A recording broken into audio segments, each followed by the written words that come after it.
जय जगन्नाथ। ज्ञानर पथ।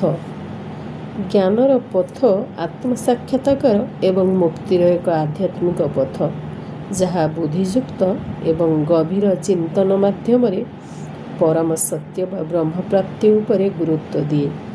यही पथ माध्यम व्यक्ति आत्मा और ब्रह्मर प्रकृत स्वरूप को बुझा सहित अज्ञतार मुक्त हुए। श्रीकृष्ण गीतारे कहले, ज्ञान अग्नि सदृश जहाँ समस्त कर्मबंधन को भस्म कर दिए। न ही ज्ञानेन सदृशं पवित्रमिह विद्यते। अर्थात यही संसार में ज्ञान समान पवित्र वस्तु आउ किछि नहीं। वेदांत अनुसार मनुष्य निज शरीर को बा मन को श्रेष्ठ बोली भाविबा दुखर कारण। ज्ञान हेउछि सेही मार्ग जहाँ मोक्ष प्राप्तिर एक प्रमुख पथ। जड़े व्यक्ति प्रतिदिन गौतम बुद्धଙ୍କ प्रवचन शुणिबाकू आसुथिले एवं ध्यानर सहित शुणुथिले। बुद्ध लोभ, आसक्ति, घृणा, अहंकार त्याग विषय कहते।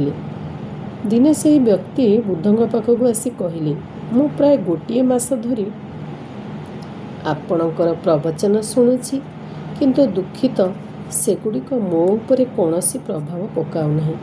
यार कारण कौन? मोर किछि अभाव रही कि? बुद्ध हसी पचारिले, कहतु आपण केउठारु आसुछंती? सेही व्यक्ति उत्तर देले, रांकुड़ारू। बुद्ध पचारिले, रांकुड़ा एठारु केते दूर? से तार दूरता कहले। बुद्ध पचारिले, तुमे किपरि जीवा आसीबा कर? सेही व्यक्ति उत्तर देले, केतेबेले घोड़ारे तो केतेबेले बलद गाड़ी। बुद्ध पचारिले, केते समय लागे? से तार हिसाब करी समय कहले। बुद्ध कहले, मते कहतु आपण एठारे थाई सेठारे पहुँची पारिबे कि? सेही व्यक्ति आश्चर्य होई कहले, यह किपरि संभव? चालिबाकू पड़िबो किंबा कौनसी जानर साहाय्य नेबाकू पड़िबो? बुद्ध हसी कहले, तुमे ठीक कहिल। लक्ष्य स्थल रे पहुँचीबाकू हेले किछि योजना करिबाकू पड़िबो।